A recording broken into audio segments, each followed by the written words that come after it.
Hello, and welcome to Action Theater Extra Dose. Today's feature is Captain America, the First Avenger.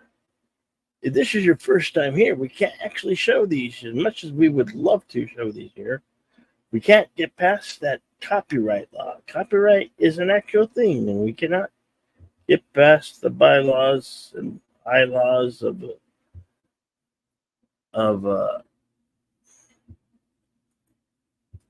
the guidelines of YouTube.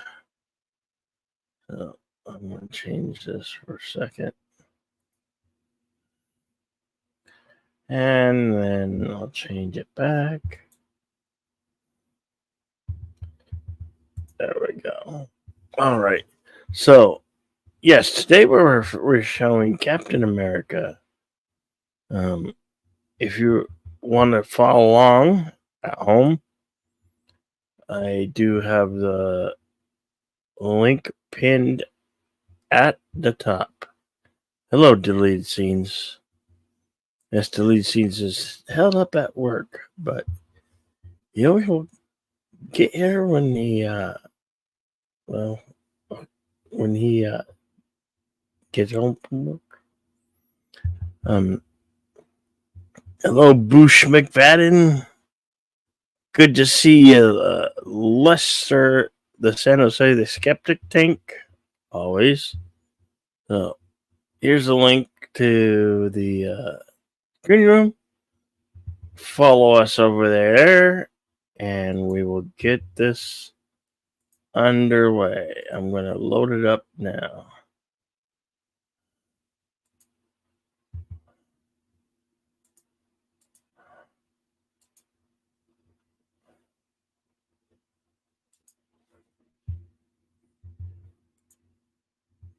All right, here we go.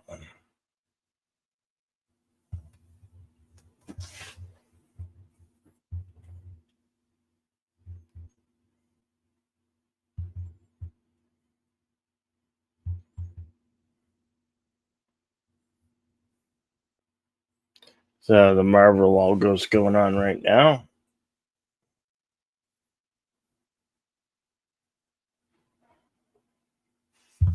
Oh, what we got there?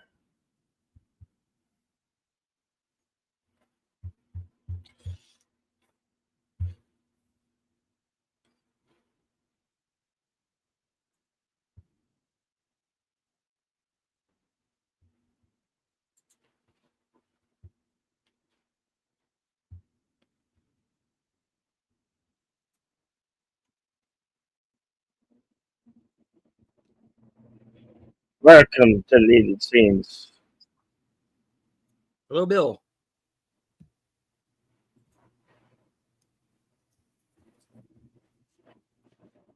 And hello to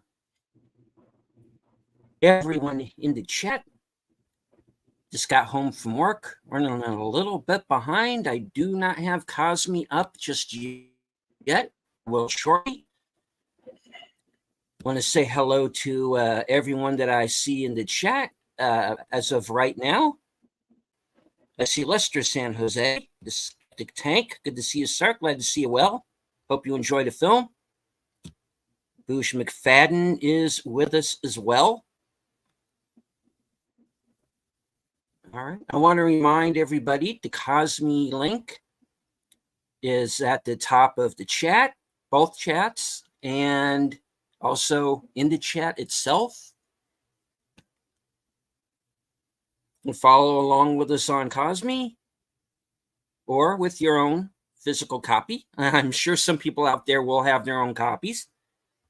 Yeah.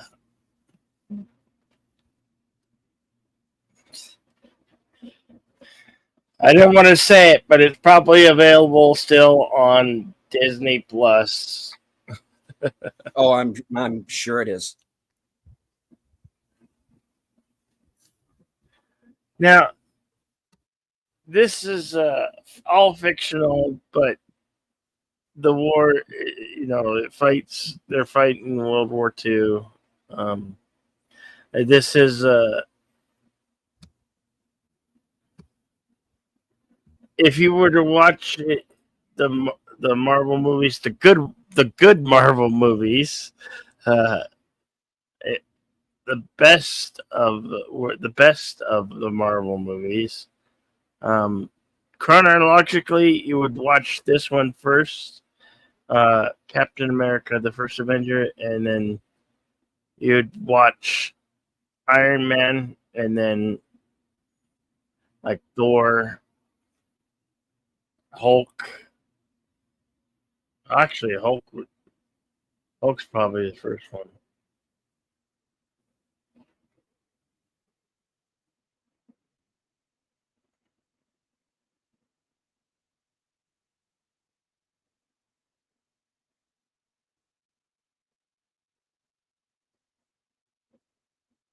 But nonetheless, it they're fighting in World War II, and it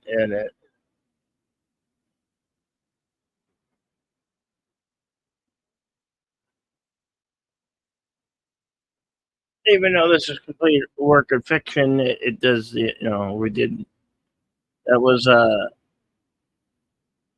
definitive war where we did lose a lot of troops, and this is part of our month-long celebration to call the arms, the troops, the brothers, the sisters, the uncles that did it return home from service.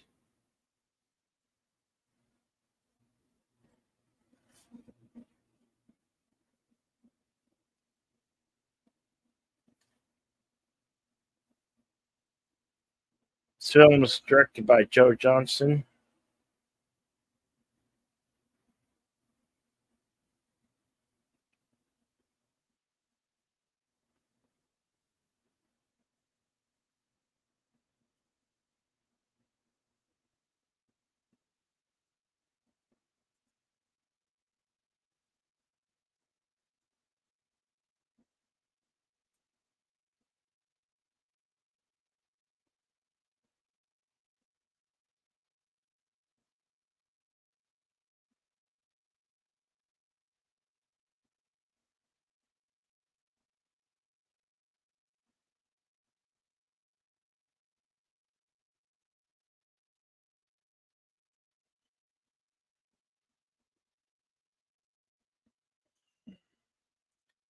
Here, Red Skull holds up a fake Tesseract.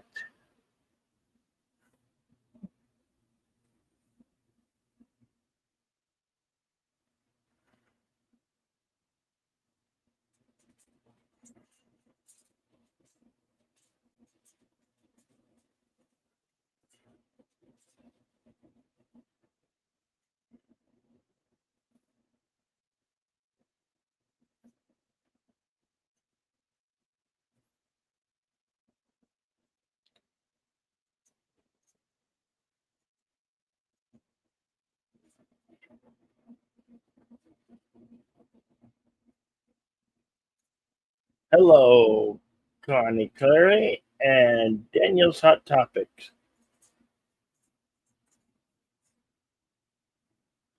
Daniel says, I love this movie.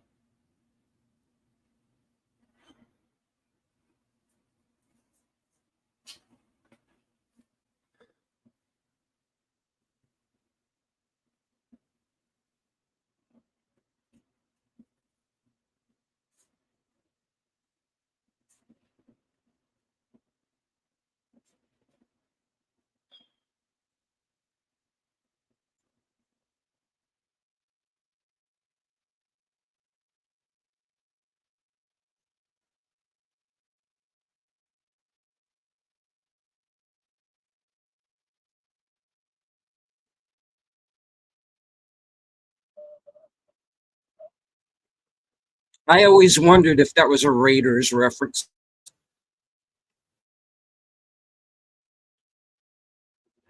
There are quite a bit of Easter eggs in this. Question is, which one of you out there is smart enough to see them? And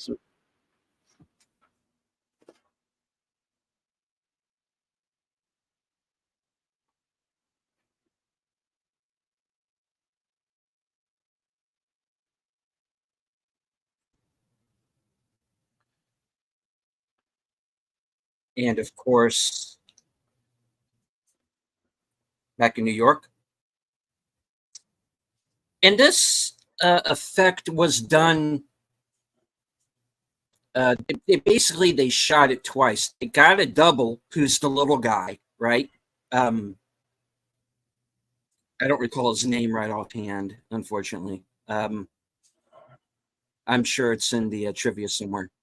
So what they did was they got like this little guy, and then they like superimposed Chris Evans' face over his, and that's how they did this effect.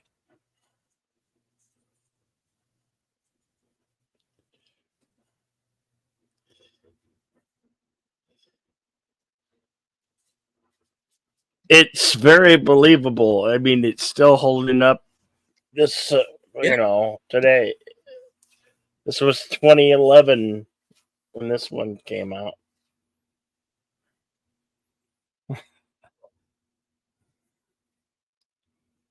When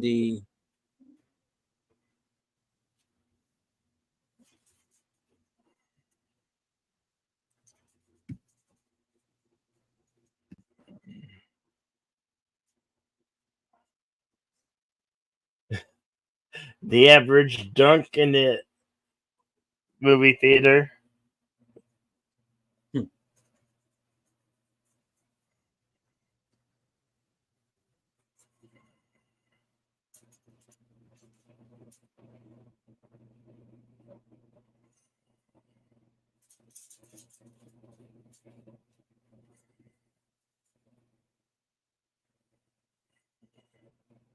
hmm. And of course, that line comes back.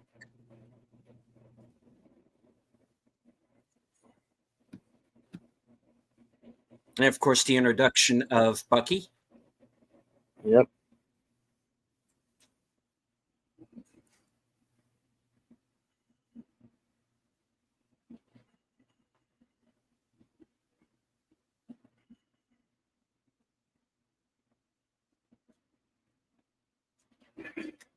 Hmm.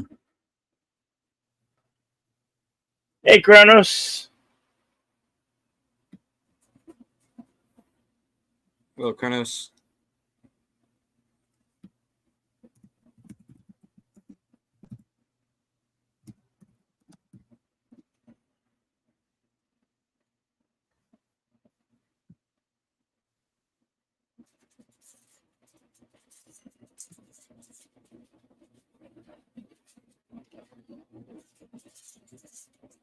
They're going to Stark's Expo in New York.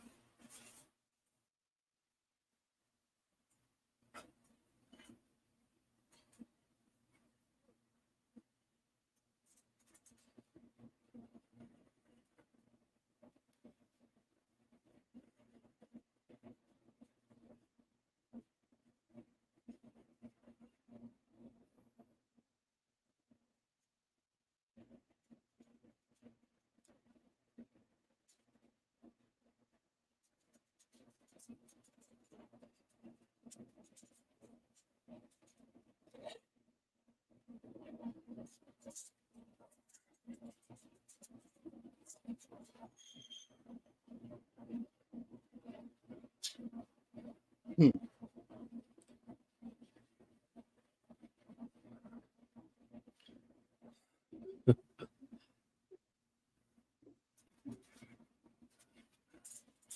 We still don't have flying cars.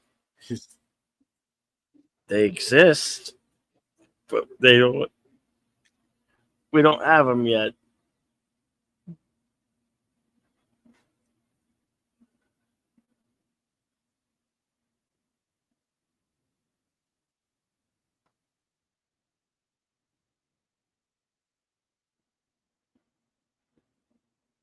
Well, we're getting there.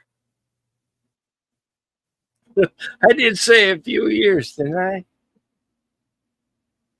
Hmm.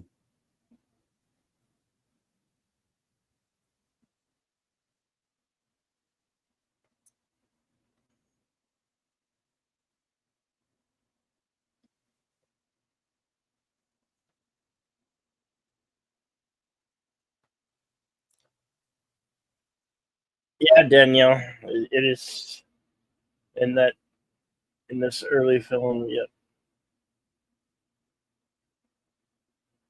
they're heading to the future, and they actually end up in the future later on.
Yes, Kronos, Back to the Future does have a flying train, but which does not show up till part three, which we're getting to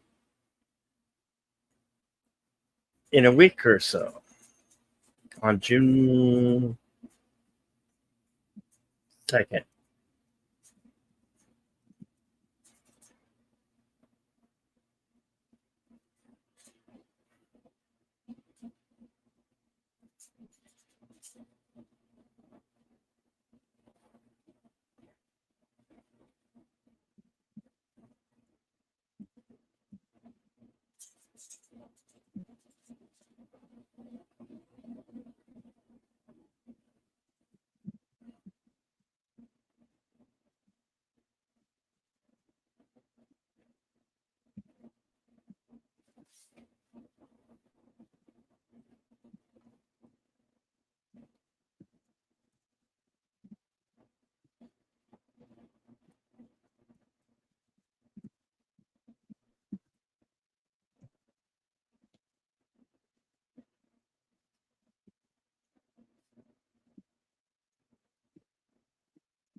Fully sucked.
For sure, you have the Tesseract, which holds an infinity stone.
Ow, ow, ow.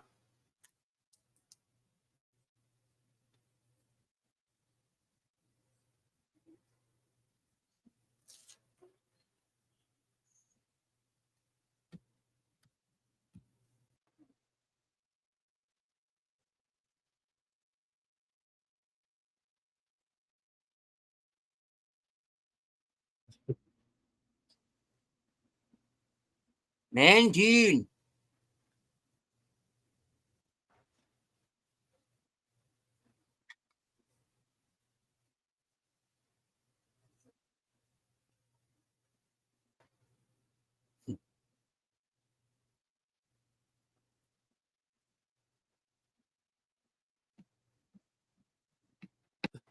He looks right at Rogers. You have the And a best. little guy. Yeah.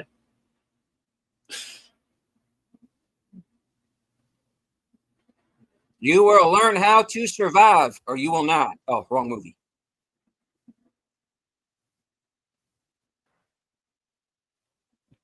And we will capture Dr. Richard Kimball. Oh, wait.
Hmm.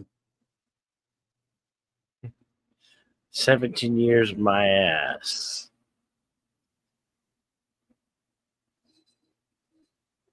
I should hope not.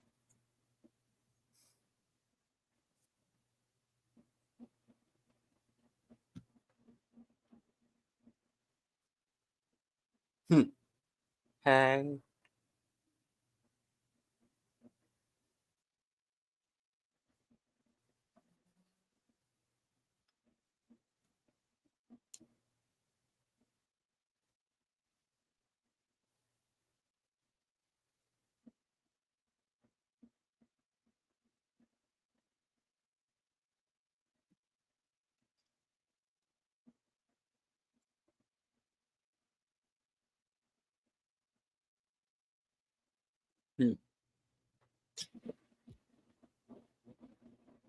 Yeah, I like this scene.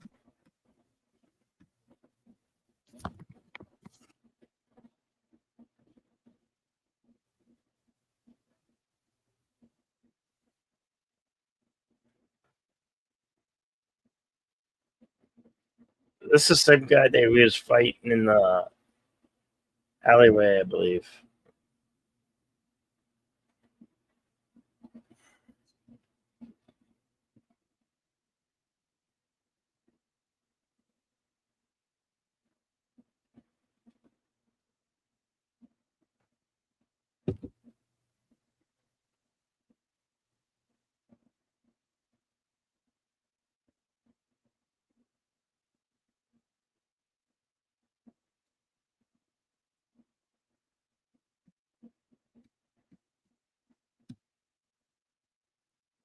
Hey, he's still skinny.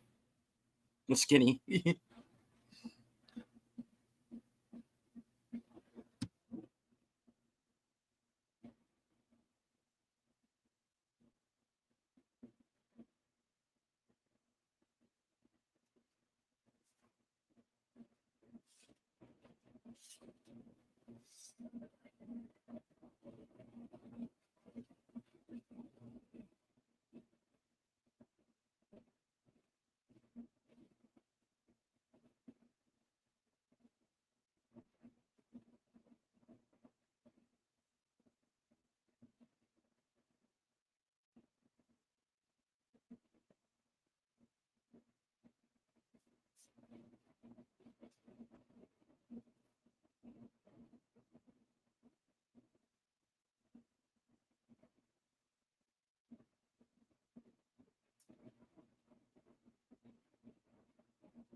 too red. No.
Somebody get that kid a sandwich.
Nice.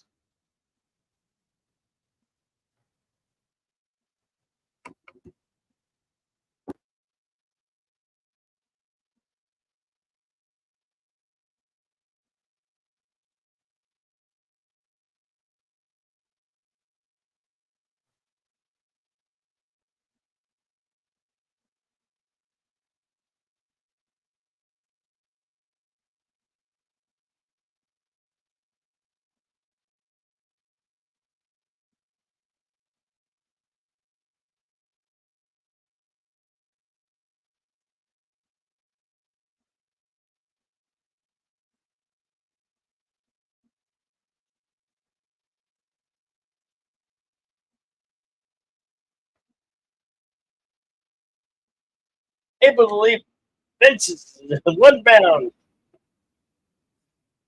Captain America.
For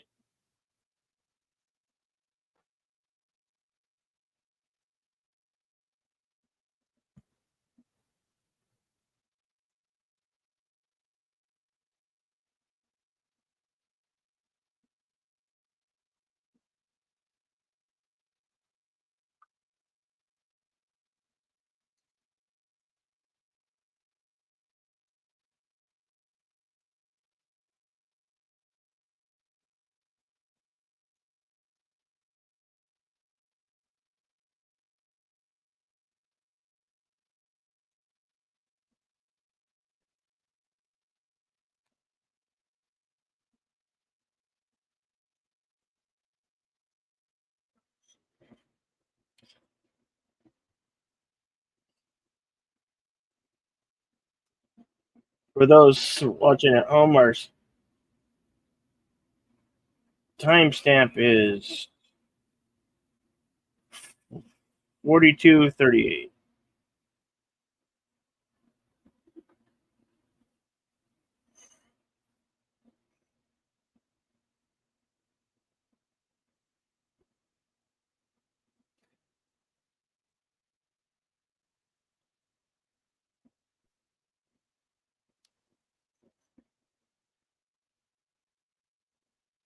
Cyanide tooth, yeah. Yep.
He said any hostile capitals.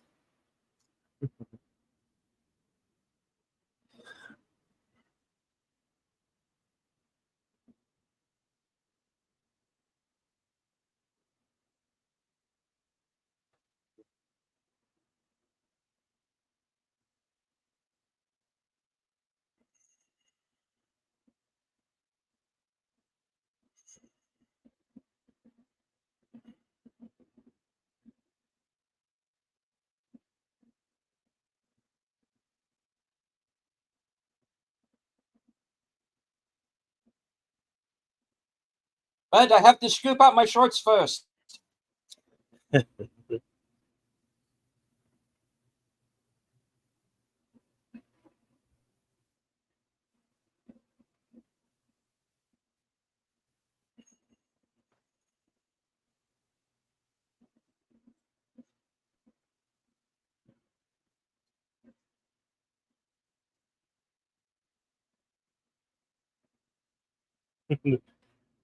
Indeed, Bush. There's always a hot nurse.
Italy, 1943, November.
Hail, Seth Hexy.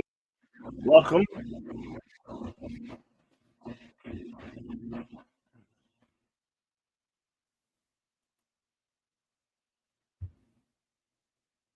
The link to the film is pinned at the top of both of our chats on this simulcast.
No Rogers here.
One of these days I'll have a stick of my own.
There's quite a bit of foreshadowing here if you're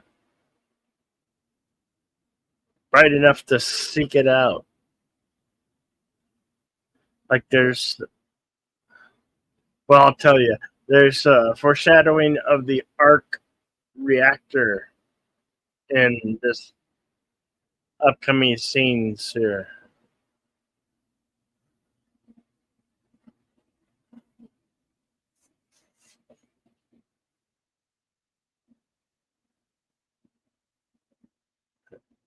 This film has pays great attention to detail.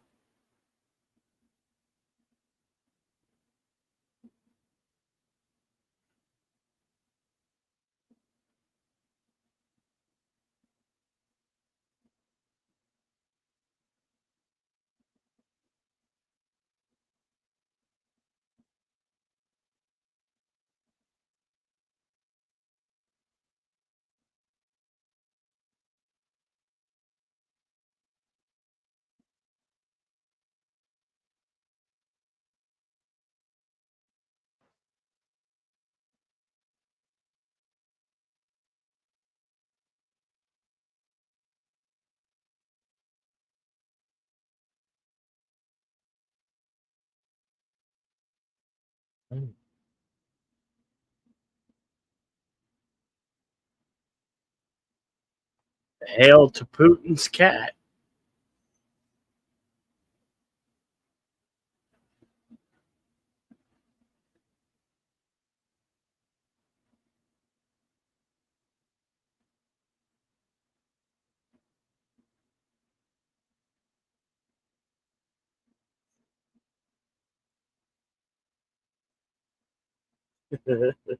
I knocked over our Hitler 200.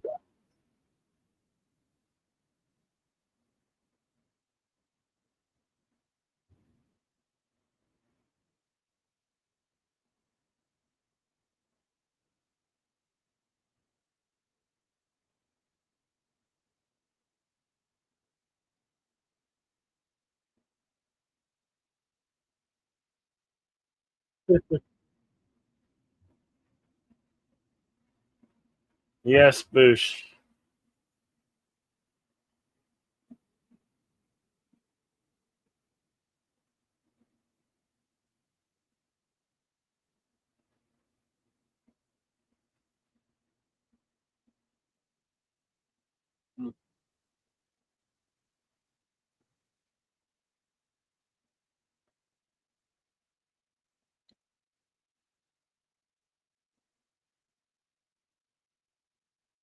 Did he go wahoo? He went wahoo.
Yes, Kronos. Big bada boom.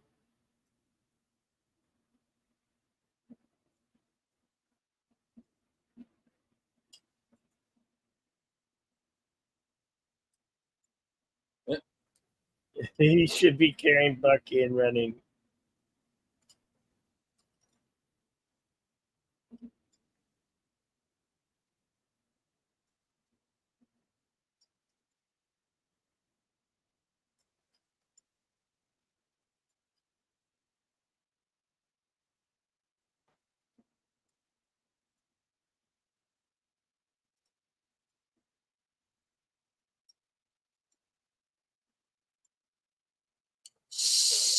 Smoking.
Yep.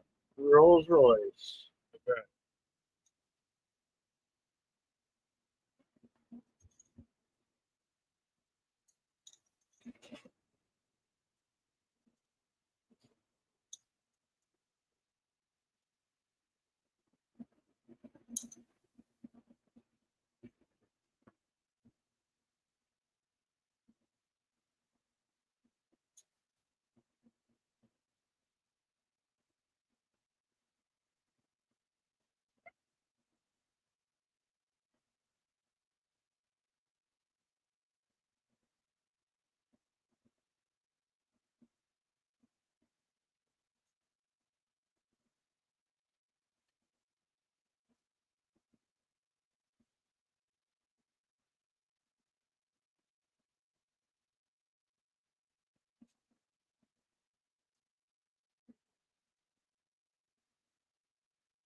What the hell's going on out there?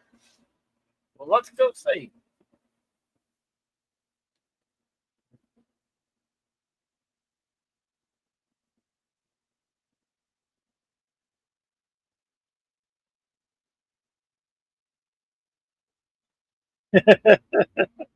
Push. Okay. Yeah.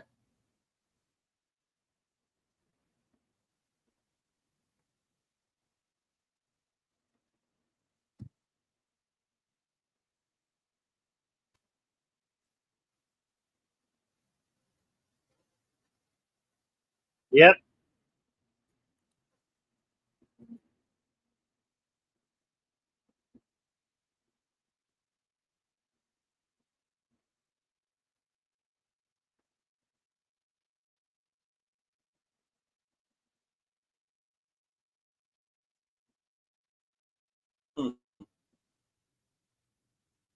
Hugh Jackman was supposed to be in this movie as Wolverine was going to be one of the soldiers during the prison break. Yeah, probably wound up on the cutting room floor, otherwise known as a deleted scene.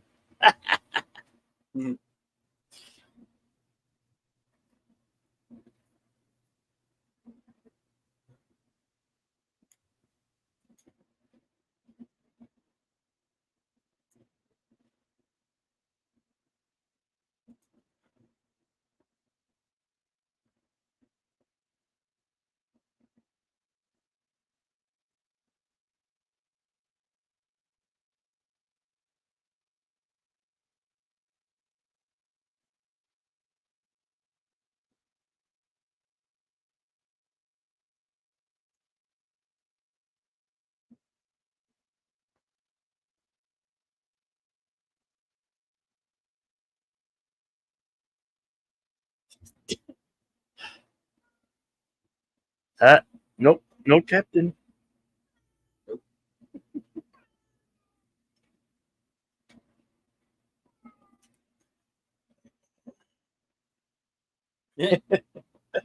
Stan The Lee. Stanley cameo. Love it. Yep.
In their bellies.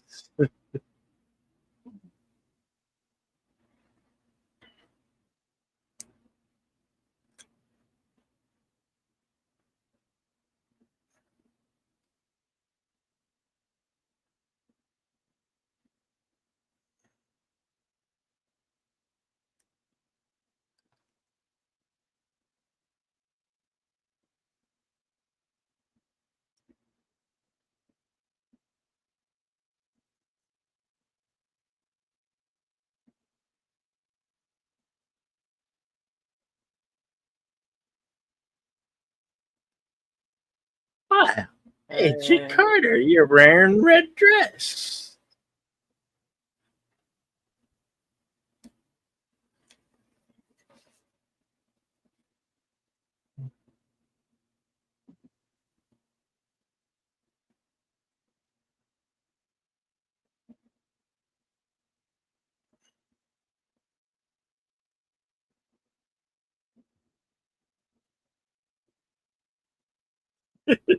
Bush. Debbie Bush.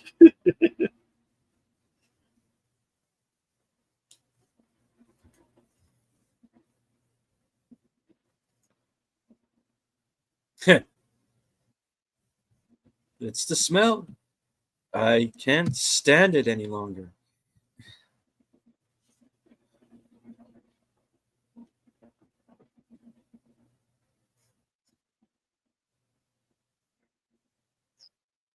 Got the power of Infinity Stone. Ow. Right. Yeah. Look at that thing.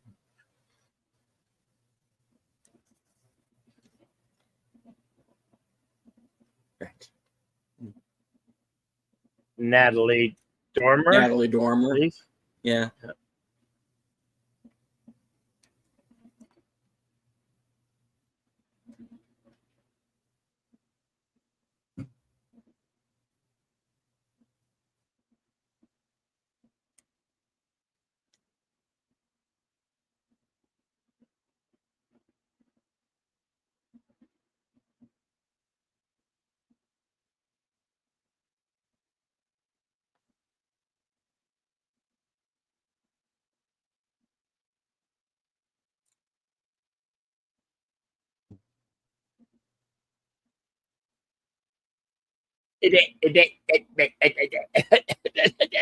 Can't speak.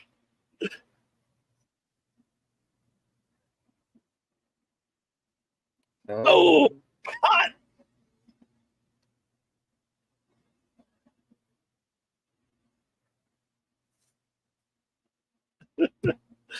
Oh, she pissed. Yeah, from Game of Thrones, Kronos. Yeah.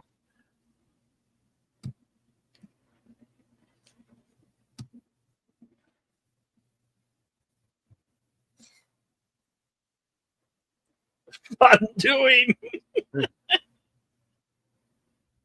You don't know what undoing is.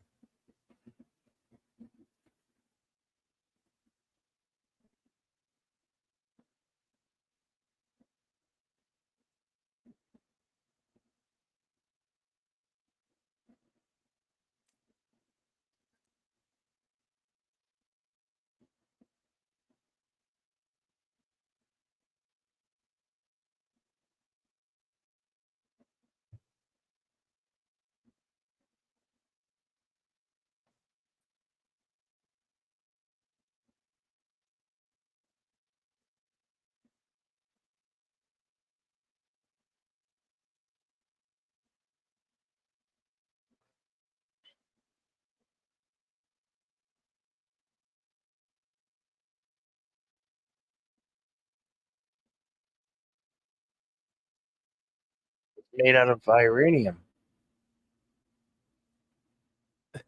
What do you think?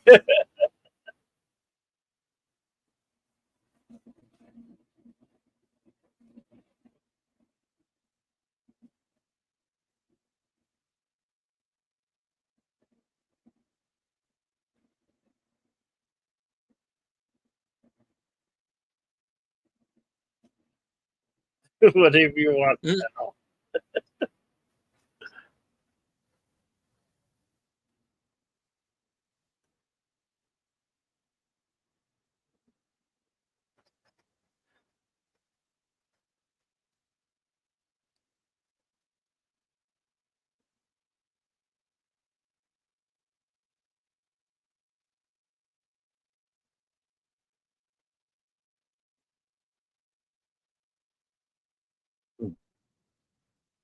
One down.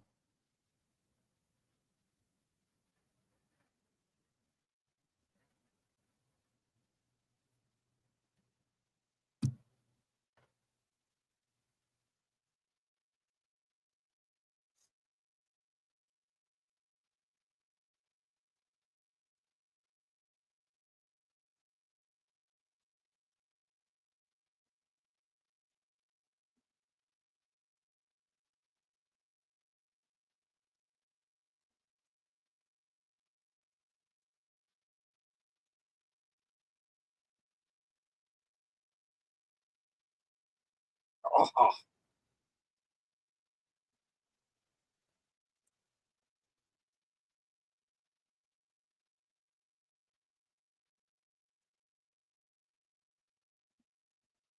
Mm.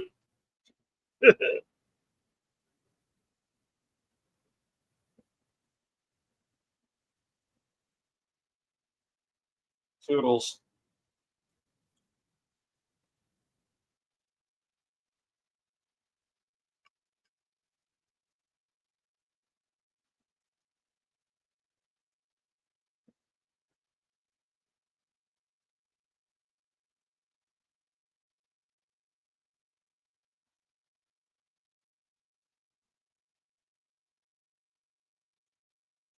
That bag you threw in to the tank is the same thing they used to blow up the bunkers. It basically was like C4 with a fuse that they had to light.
Better get moving, Bug.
I agree with this Oh, okay. sentiment, Boosh.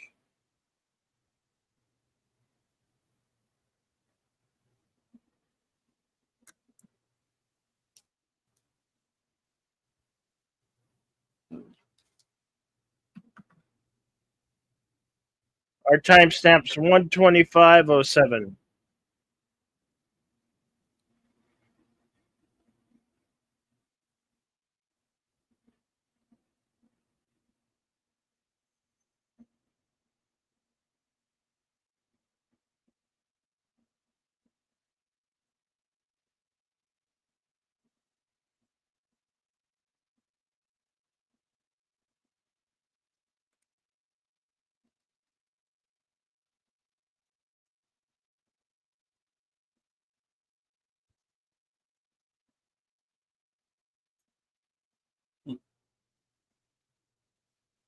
No Guardians of the Galaxy here, Kronos.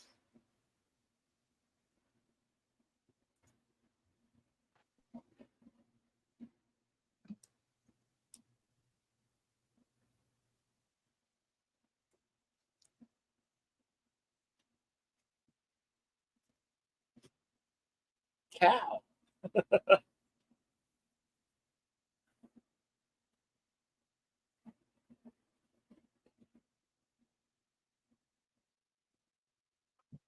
What? You don't eat meat?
Hmm.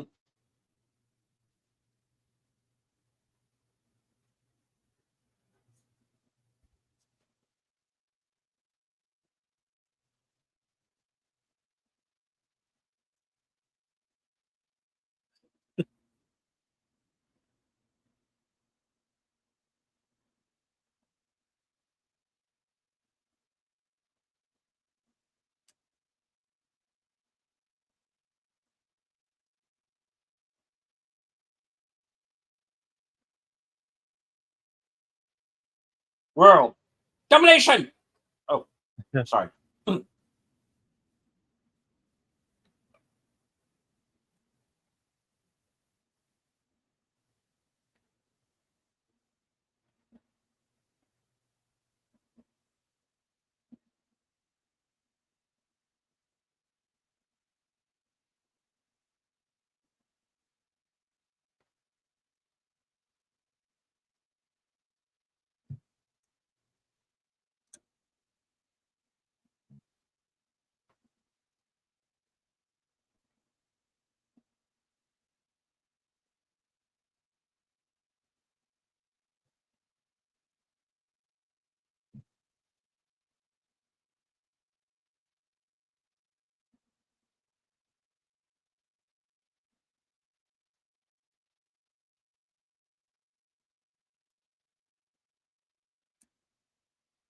Yeah, don't have enough gas.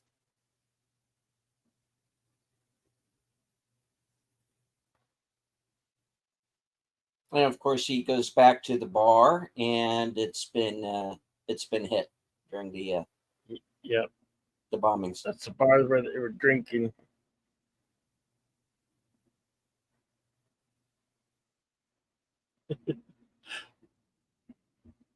I appreciate that sentiment, Kronos.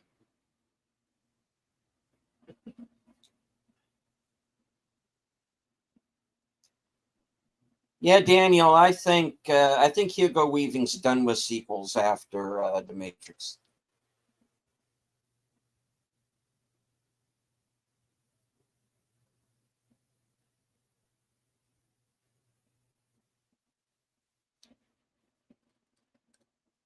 Well, I mean, he did do Lord of the Rings, but technically they did shoot it as if it was one film, so.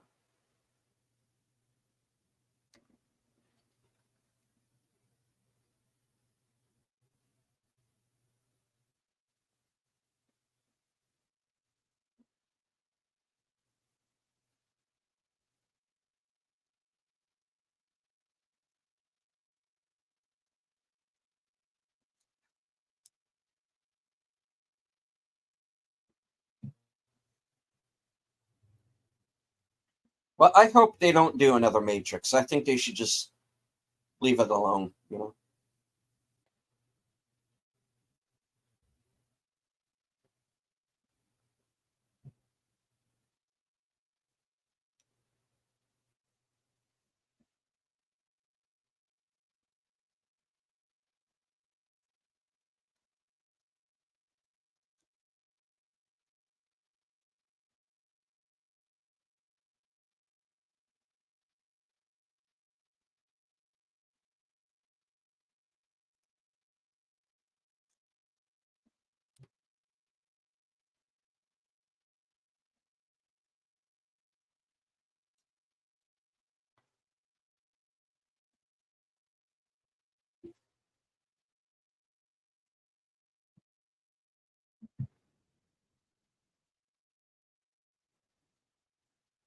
Indeed, Kronos.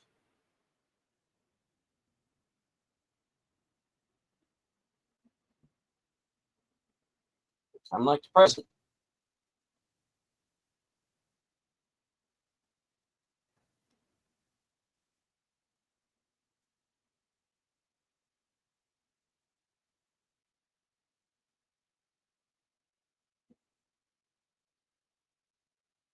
That is one cool motorcycle.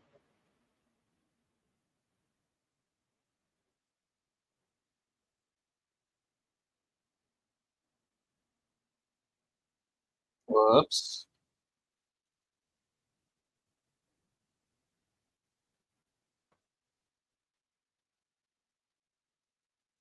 And just like stormtroopers, they suck at shooting. Their aim is horrible.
I could do this all day.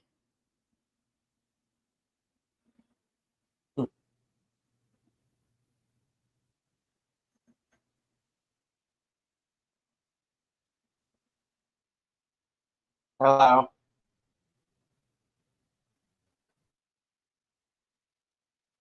Miss.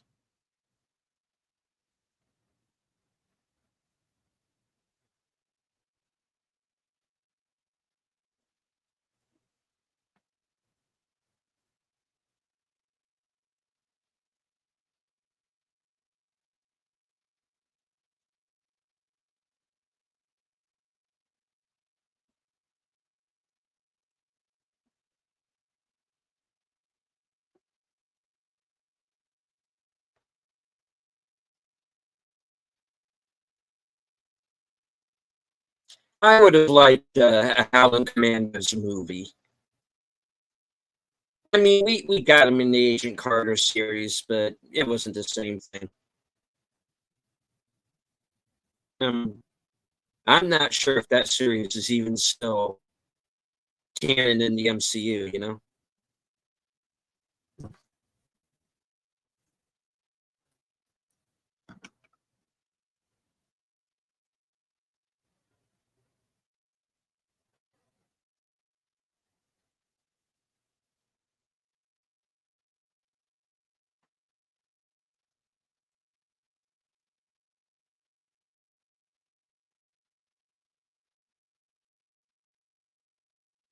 Guess we'll go find two more. Yeah.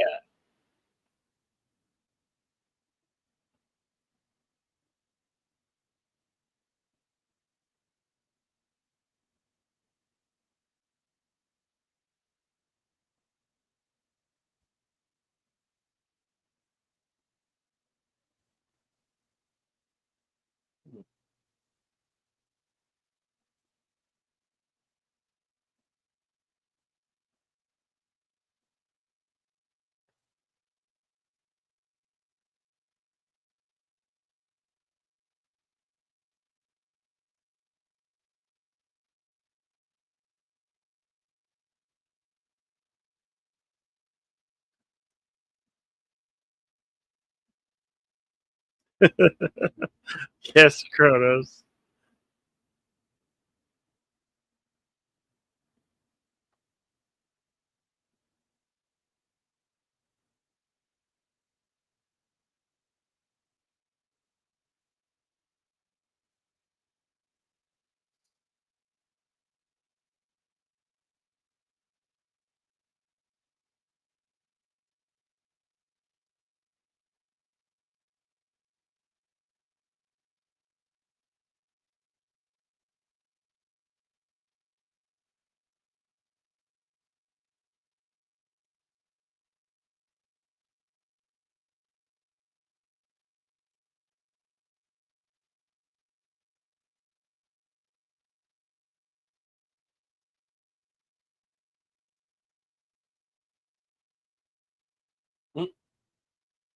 Okay, who can tell me how many horsepower does that Rolls Royce have, or theorize to have?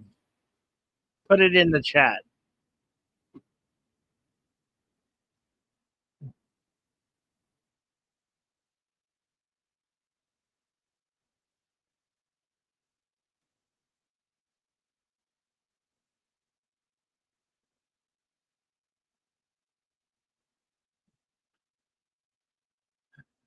$1,000, says Boosh. We'll have to find out if that's true. I'm not kissing you. No. Look, I think we scratched it.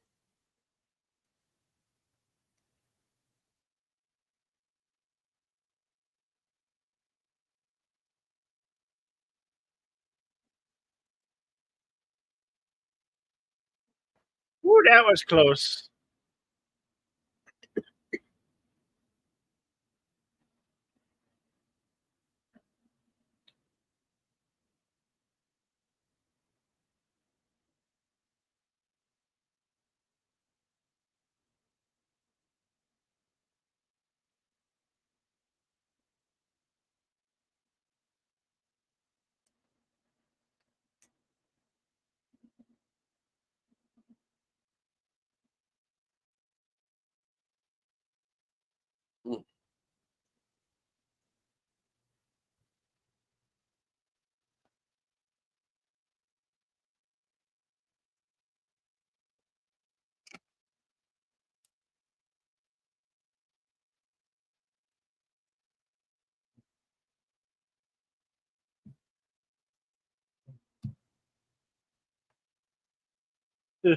Yeah. Yeah.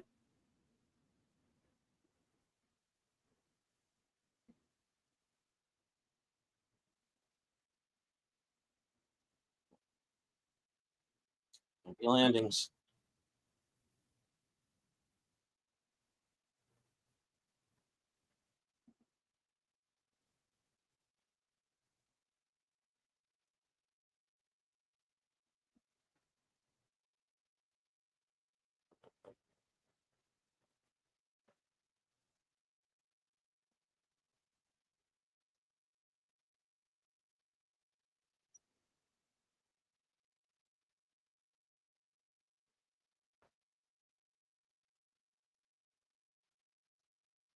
Ooh, That's pretty cool. Making red tracks in the sky.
This is how they practice to go in space. When you do put in a dive, you get the vomit comet.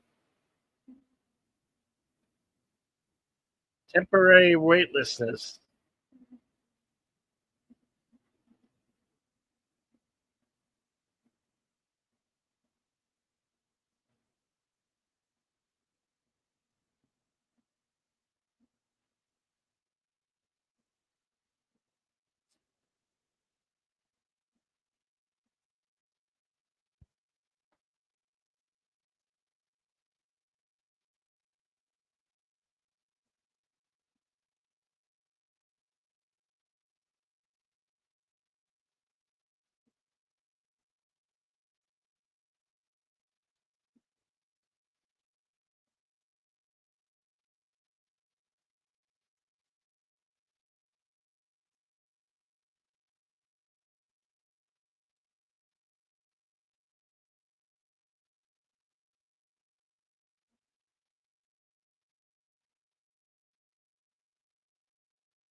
So the Tesseract opened the Bifrost to basically Red Skull being summoned to, well, you know the rest. Or you should know the rest.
course.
Oh, they found the Tesseract.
Hey, old DJ Play Nice.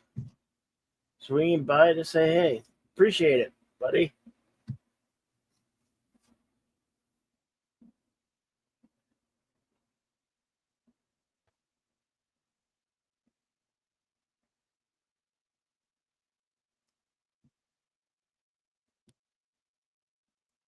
Here we arrive in the some mere douche distant future. 70 years?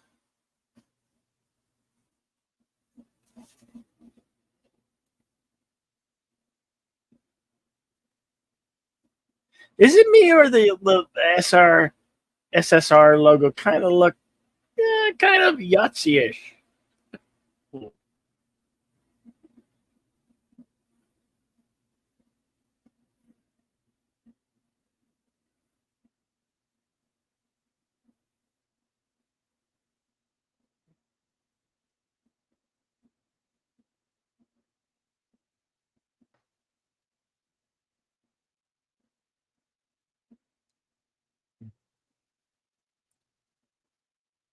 Amanda Rigetti from the Mentalist TV series and was also in the 2009 Friday the 13th.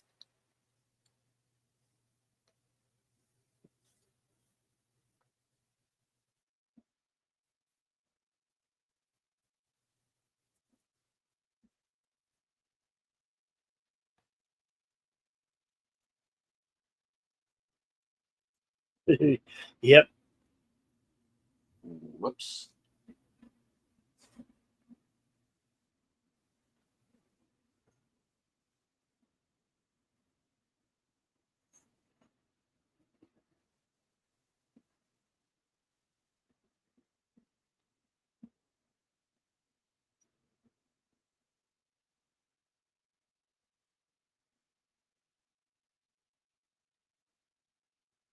At least at this point, the field agents weren't secretly Hydra or just still biding their time.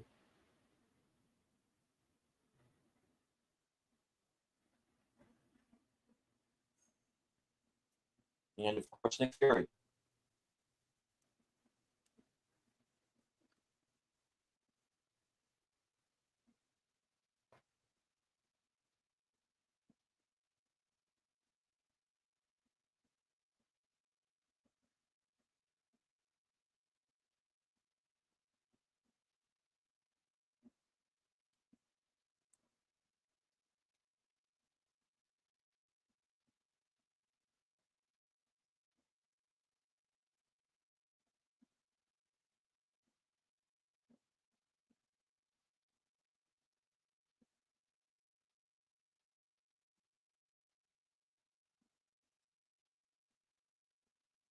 You missed your date.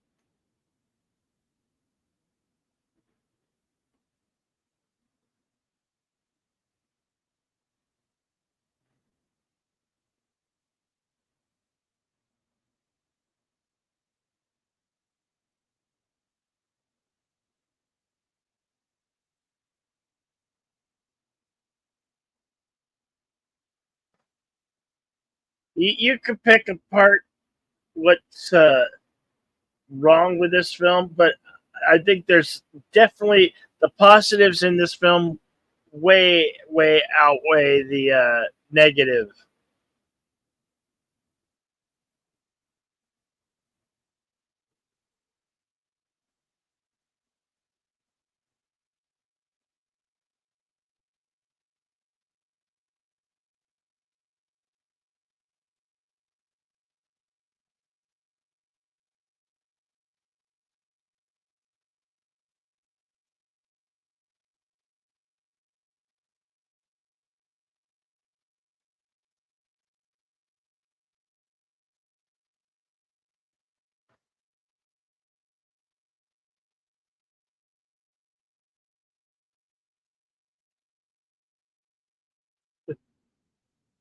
Well, there's somebody always Putin's cat that will find the negative in everything. Like everything wrong with such and such, you know.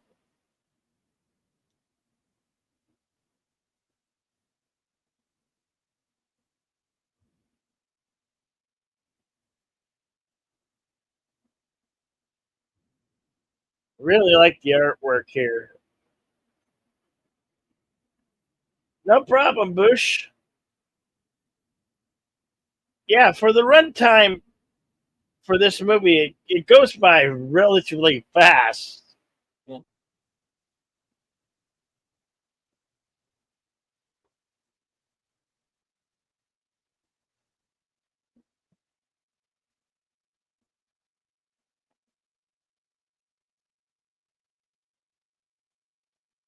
And yes, if you guys want to watch the post-credit scene, it's in here.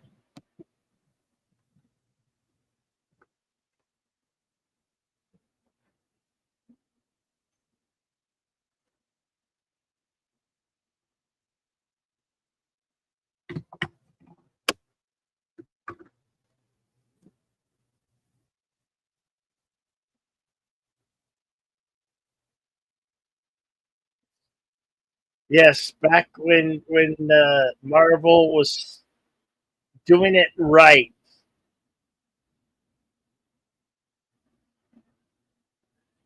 and had direction and had good storytelling.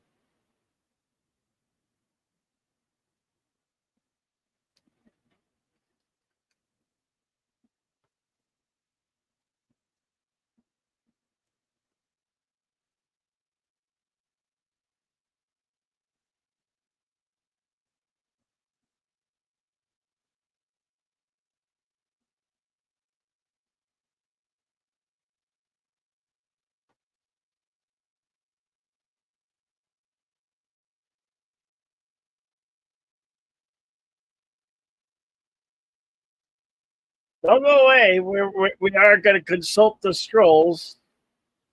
Yes, we will. shortly here.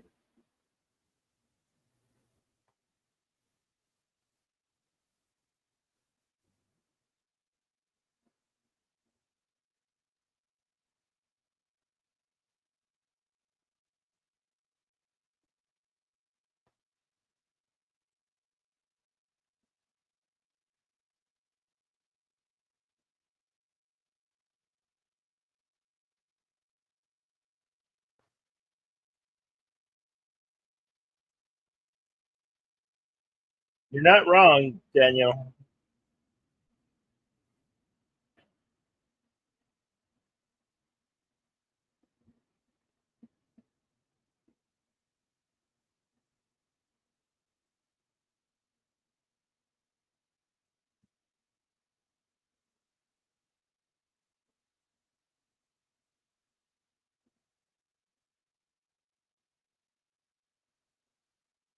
I believe in 2011 they had this film and Thor, the first Thor, and then the next film was, of course, the first Avengers film.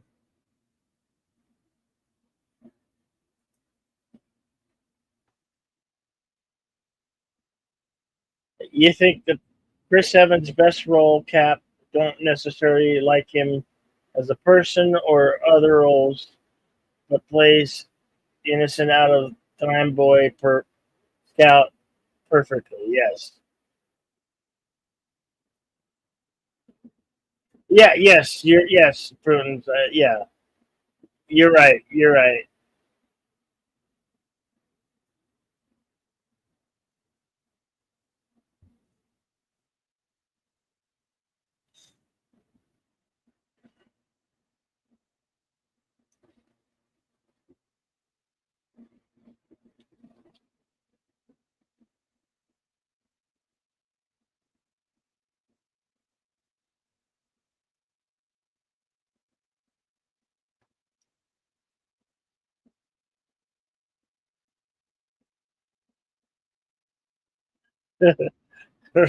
Yes.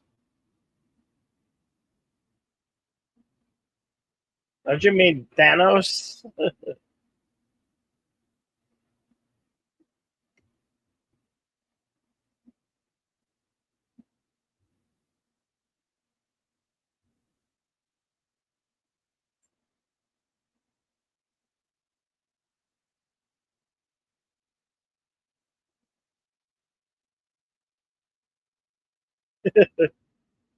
Yes, Kronos.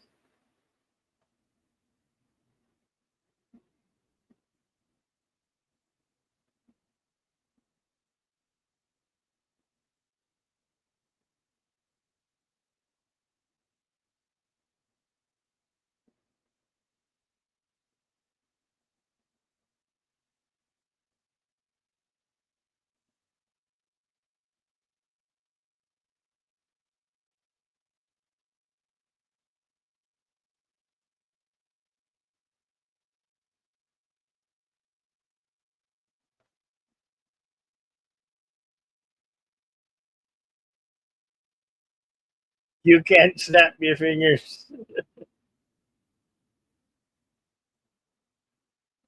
Why not, Kronos?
Captain America will return with the Avengers.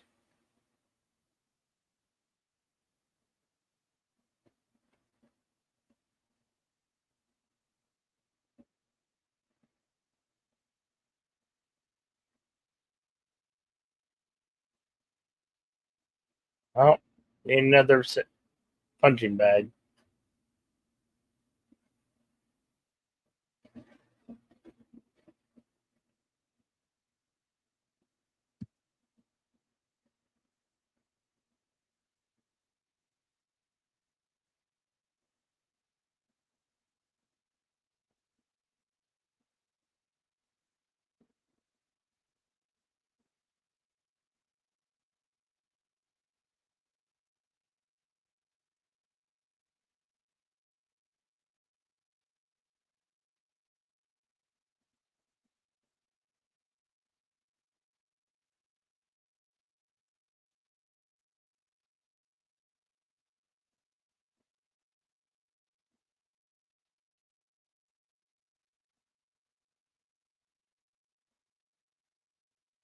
All right, we should consult the scrolls.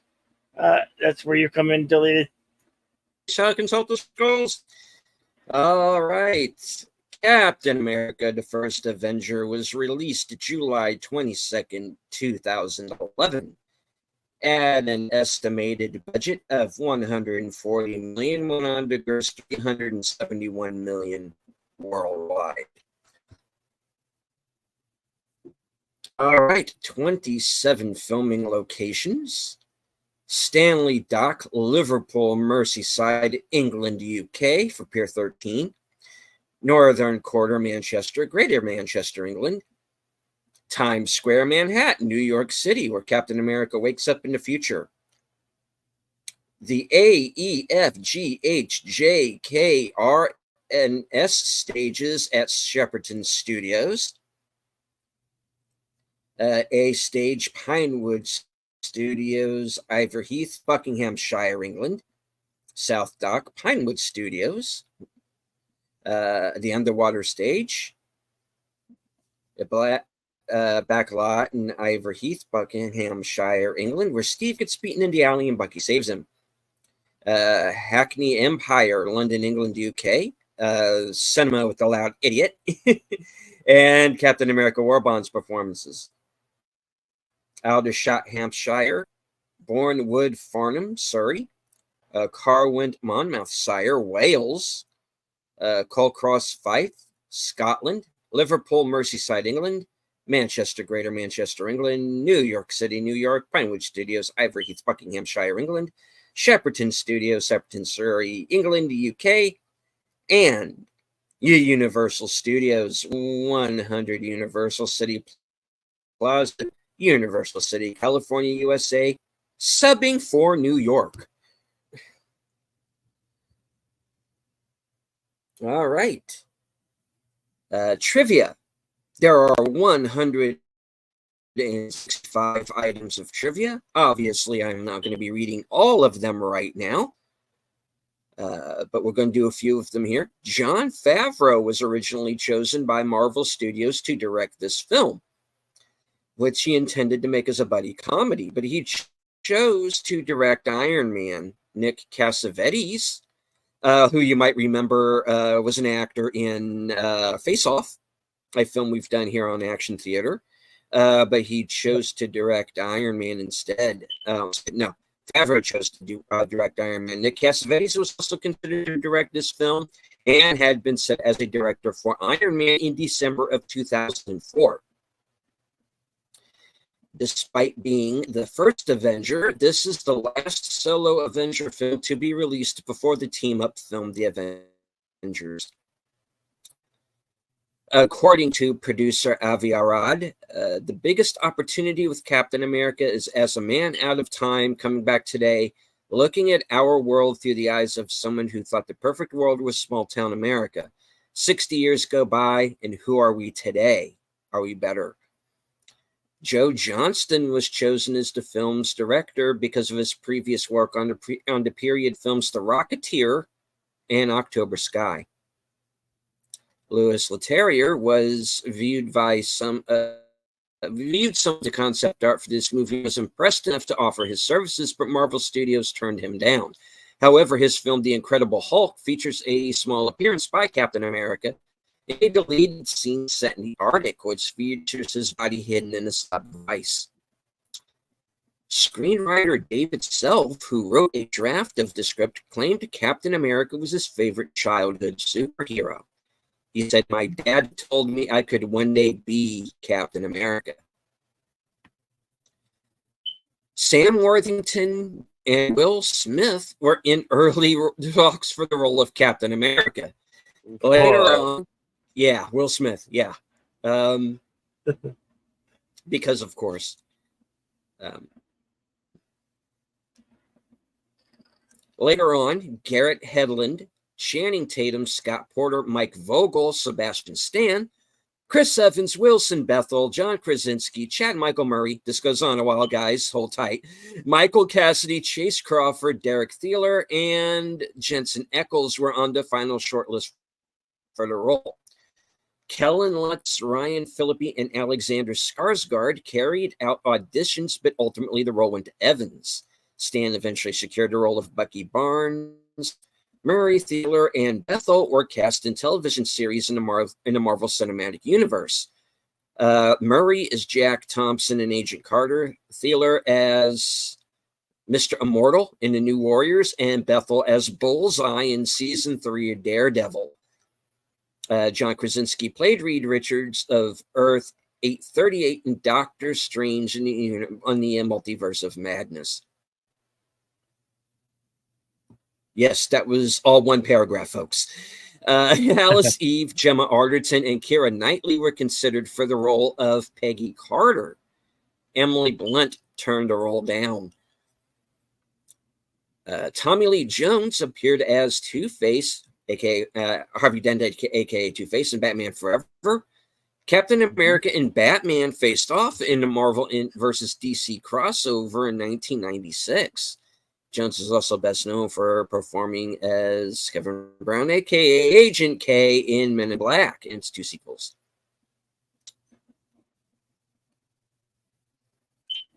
This is the 5th live-action adaptation of the superhero. The first was the serial Captain America.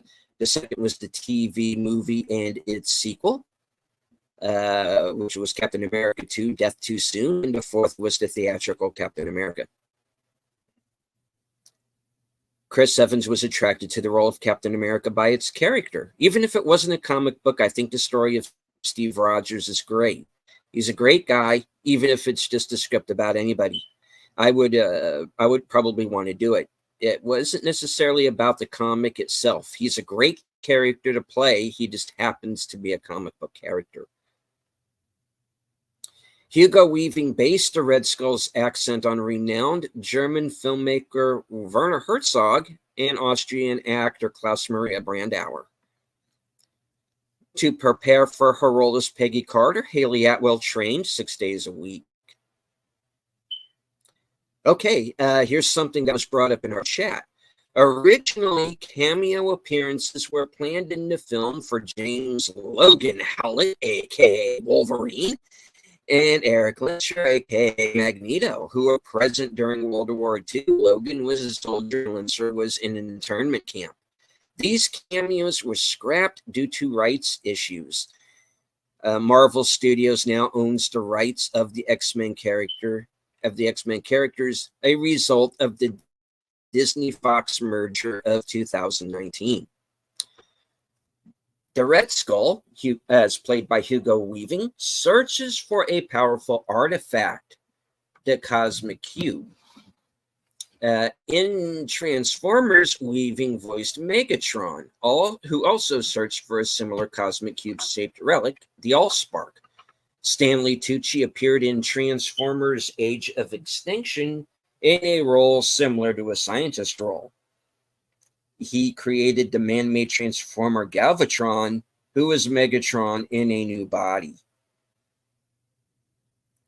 This is Chris Evans' 6th comic book movie after Fantastic Four, Fantastic Four Rise the Silver Surfer, Push, The Losers, and Scott Pilgrim versus the World. He also voiced Casey Jones in TMNT, also based on a comic book. The final Paramount Pictures film produced with Marvel Studios. Disney bought the rights to the Avengers and Iron Man 3.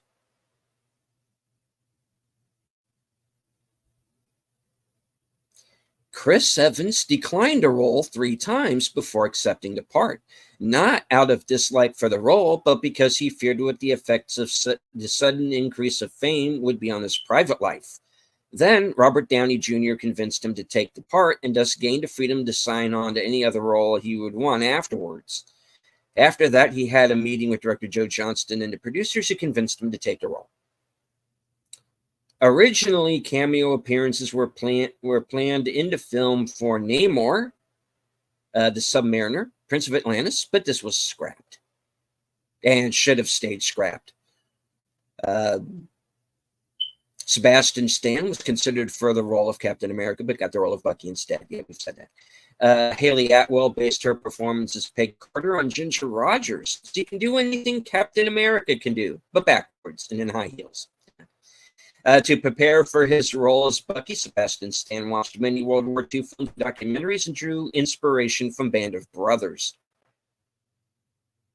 Stanley Tucci took the role of Dr. Erskine because the role enabled him to use a German accent, which he always wanted to do.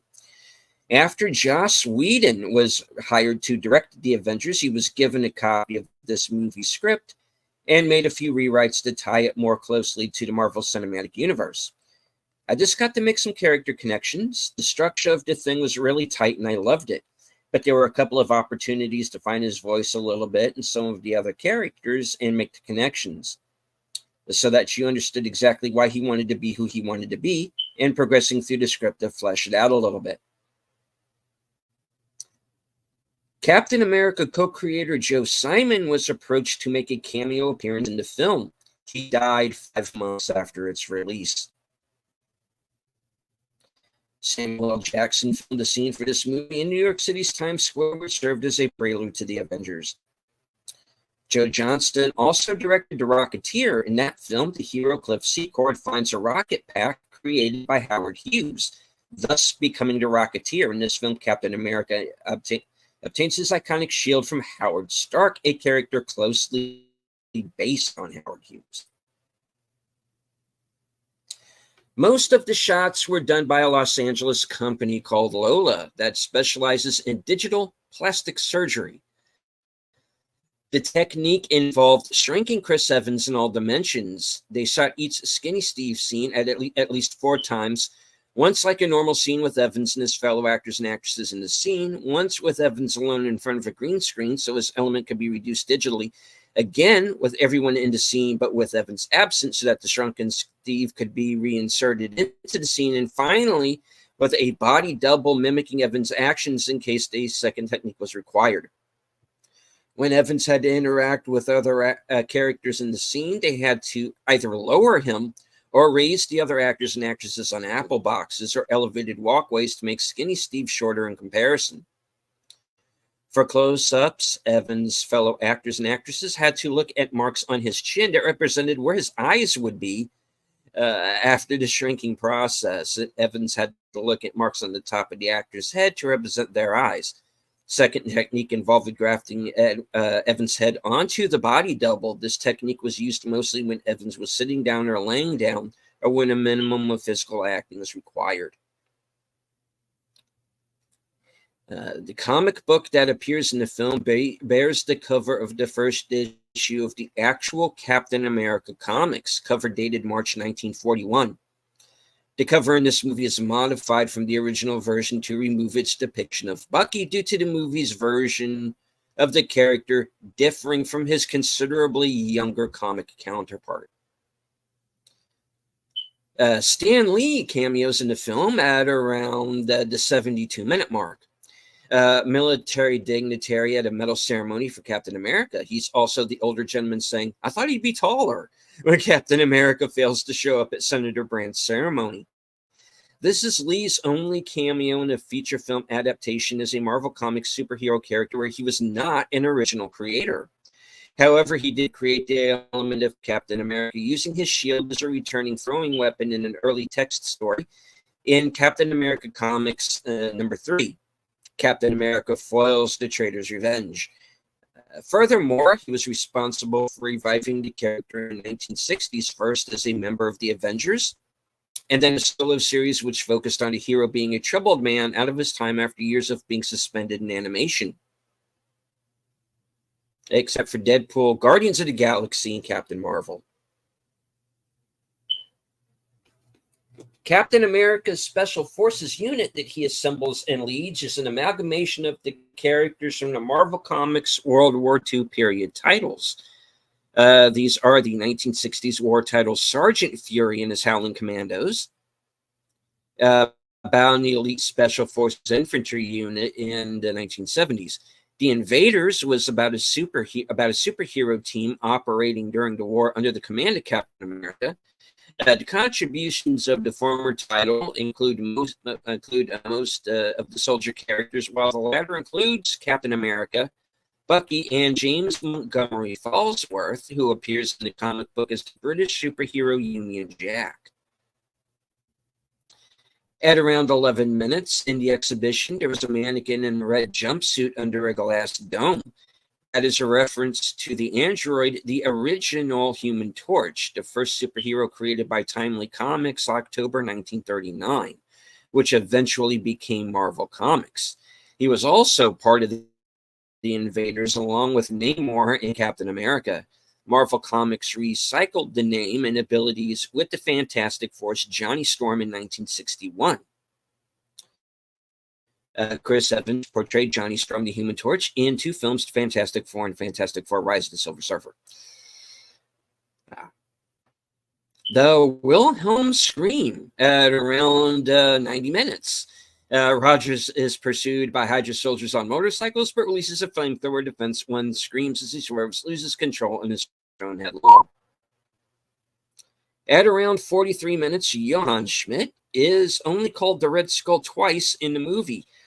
First, when the Fuhrer's representatives come to shut down Hydra, and second, in the letter that is read by the German SS officer from Adolf Hitler. Red Skull's car was built from scratch over a modified truck chassis. It was 25 feet long and 8 feet wide. Its design was inspired by the Mercedes 540K and the Mercedes G4 and included an exposed supercharger between the front wheels. The car had a 700 horsepower Drexler engine just to move it. Director Joe Johnston actually took it for a drive. He said, "I drove it myself, and it has about a 38-foot turning radius, so not a lot of fun to drive. But it looked fantastic. Just a beautiful car." At around 12 minutes after Howard Stark's demonstration at the expo, you can hear the instrumental version of Make Way for Tomorrow Today from Iron Man 2 playing in the background. Neil McDonough played a soldier in the 107th Infantry. In Band of Brothers, he played an officer in the 101st Parachute Infantry Division, which also fought in Europe throughout World War II. At around 12 minutes, at the expo, Howard Stark demonstrates semi-functional reversion technology. It's a precursor to Tony Stark's repulsors, perfected for his Iron Man armor. They both have an orange glow when functioning. The comic book version of Captain America's shield is commonly said to be a mixture of vibranium and adamantium. Vibranium, the shield's ability to absorb vibrations; adamantium, the shield's near indestructibility. However, because adamantium is part of the X-Men Wolverine mythos, which film rights were owned by 20th Century Fox, the adamantium part had to be left out of this version. At around 6 minutes, the wall art hiding the Tesseract at the beginning of the film shows the World Tree, the same concept design that Thor shared with Dr. Jane Foster in Thor. The Asgardians from Thor are the gods referenced in the film. The first Captain America comic book makes a cameo in the film. In real life, this movie was inspired by the comic book, while in the movie, the comic book was inspired by real life. At around 80 minutes, the sniper rifle Bucky uses to save Cap is a modified 1941 Johnson rifle, which was adopted in limited numbers by the U.S. Marine Corps. At around 62 minutes during the escape from the Hydra facility, Dum-Dum Dugan and Gabe Jones steal a tank. As they drive away, you hear Dugan exclaim, "Wahoo!" In the comics, this is the battle cry of the Howling Commandos, of which both men are members.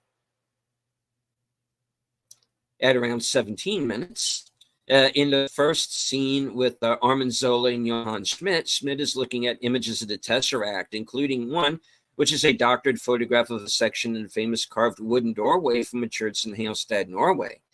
The actual carving depicts the hero Sigurd helping the smith Regan forge a sword which Sigurd will use to slay the dragon Fafnir. The Tesseract has been photoshopped in between the two men, a later image appearing behind Schmidt's head when Dr. Erskine is telling Steve about Schmidt seems to represent Sigurd listening to the birds which tell him to kill Regan and seek the Valkyrie Brunhilde. The Sigurd story is the Norse version of the Siegfried tale, whose operatic realization by Richard Wagner, Schmidt listens to. In Wagner's version, Siegfried is the product of incest between Odin's twin children. Okay. Whoa. We'll more of these and move on to the ending. Paul Warren, an experienced film double and actor, mostly known for roles wearing prosthetics, was used in pre-production to help the skinny Steve Rogers effect by CGI supervisor Christopher Townsend, as well as one of the skinny Steve on-set stand-ins. English Shakespearean trained stage actor Leander Deeney was used on set as the skinny Steve's double when Chris Evans was sitting or laying down, or when a minimum of physical movement was required. And hello, Shirality. Hello, Shirality. All right. The aircraft used by Howard Stark to fly Captain America behind German lines is a Beechcraft Model 18, also known as Twin Beech. It was first built in 1937 as a true multi-role small transport plane used widely by the U.S. Army Air Corps and numerous civilian companies for the transport of cargo, supply goods, and wounded personnel. While Abraham Erskine is still a German defector, the movie adds the emotional twist that before defecting, he was forced to test the serum in Germany on Johann Schmidt. The shield Captain America uses in the early stages of the film is similar to the one used in the first issue of the Captain America comic book. The shield was changed in the comic books after a publisher of the comic character The Shield had complained that Captain America was too similar to their character. Edgar Wright had been rumored to have secretly rewritten the film, but he has publicly denied this. Wright wrote his own Marvel Studios film Ant-Man, but left the film before it was finished due to a falling out with Marvel. Throughout the film, Steve uses a sidearm while fighting Skull's forces. In the comics, he used the sidearm until realizing that his new shield that President Franklin D. Roosevelt gives him could be used as a weapon by throwing it, and it subsequently replaces the sidearm. Chris Evans was paid $300,000 to play the title role. The villain's name, Johann Schmidt, is basically a German translation of the English name John Smith, a popular stock name and alias in English and U.S. pop culture. The character Jacques Dernier's name translates from French to English as Jack Last. Dane Cook, Kevin Jonas, and Joe Jonas were among those who auditioned for the role of Steve Rogers. All right. Red Brown and Matt Salinger, who portrayed Captain America in previous adaptations, separately contacted producers for the opportunity to make cameos in the film.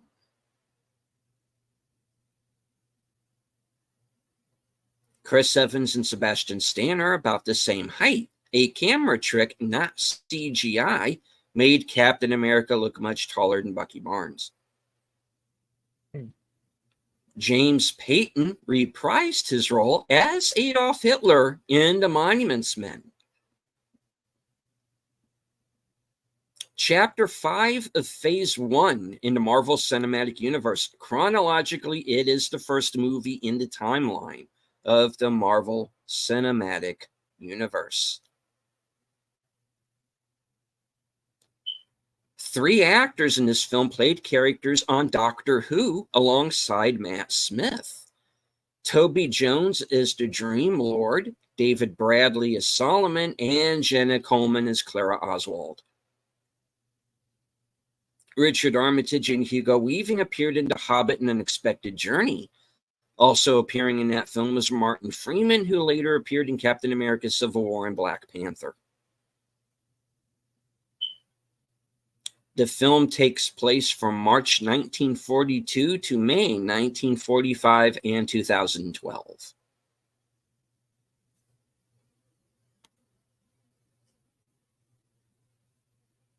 All right. And there's many more, but I'm going to go ahead and cut it off right there. You can find the rest, of course, on IMDb. IMDb, bro. Yep. Well, stay tuned, boys and girls, ladies and gentlemen of all ages. Tomorrow on Western Cinema Presents, we have the Apple Dumpling Gang, and then the following week, which will be a continuation of Back to the Future, which we will be co-hosting with Troy.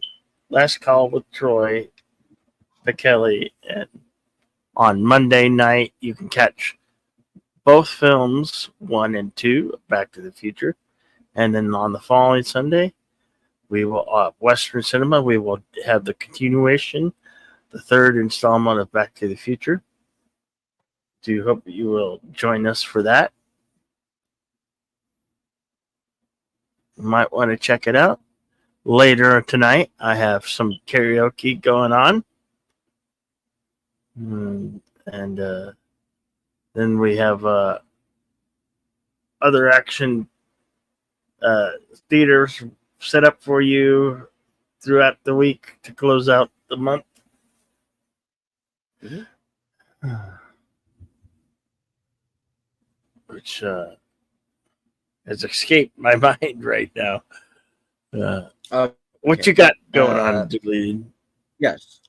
Okay. Well, I, of course, will be joining you tomorrow for Western Cinema Presents, The Apple Dumpling Gang, starring Tim Conway and Don Knotts.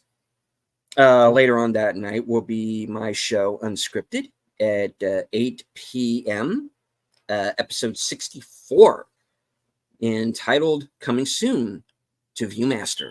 And I'm going to be talking about the current state of cinema and how I think independent film is, or at least smaller budgeted movies, is going to be the way to go.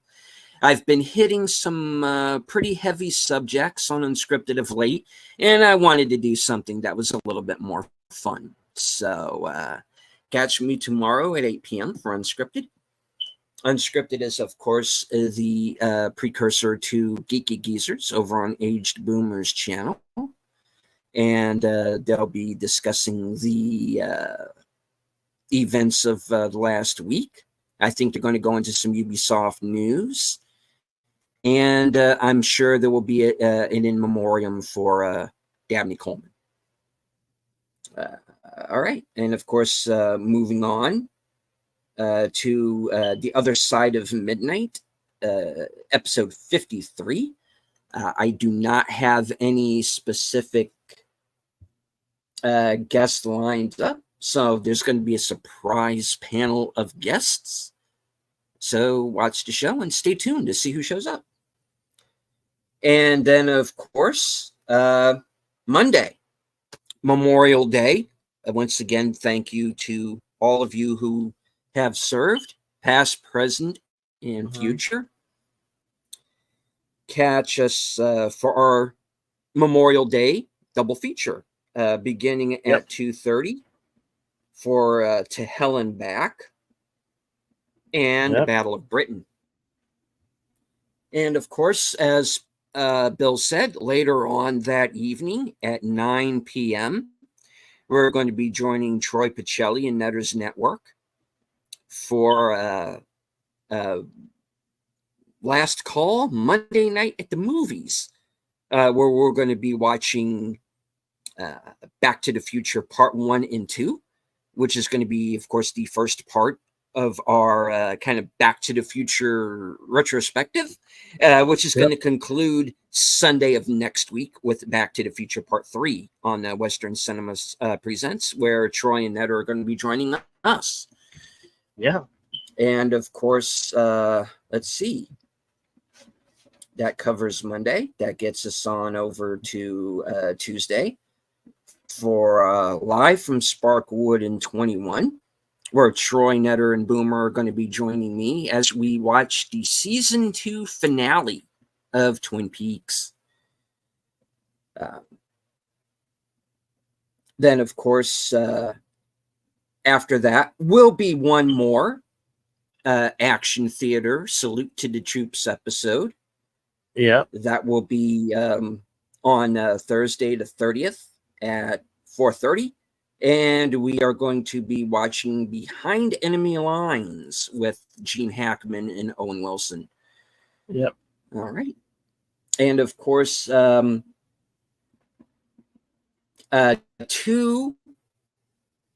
Fridays from now, not this upcoming Friday, but the Friday after, I'm going to be joining Big Al Presents for Films with Friends. And we are going to be watching 300 Rise of an Empire. Very good. And yeah.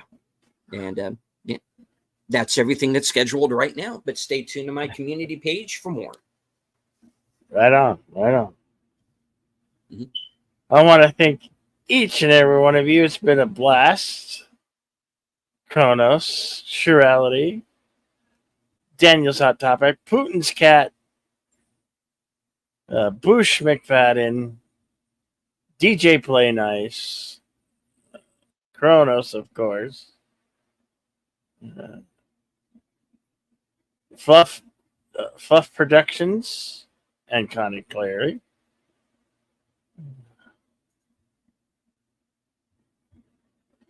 Let's see.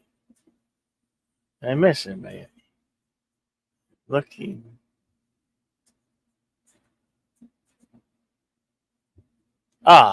Seth Hixie was here.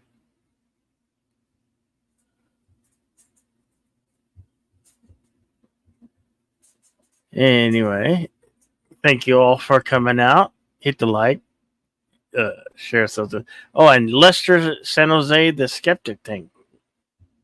Thank you all for being here.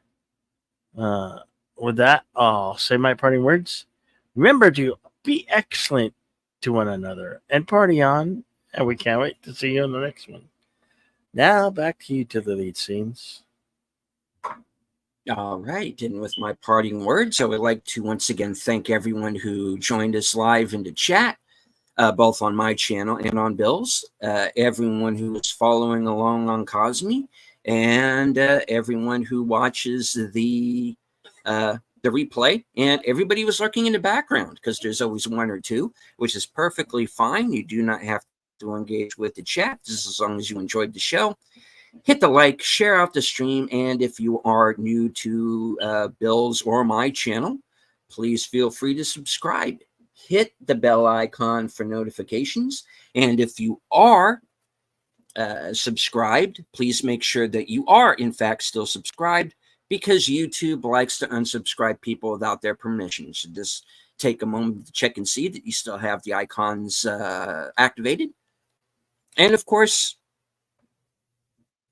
Please subscribe to everyone who is in the chat if you have not yet done so. Absolutely.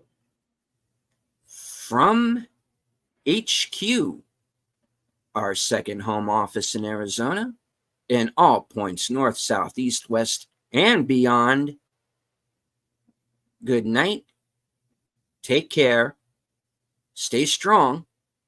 Watch out for Hydra, because this is how we win.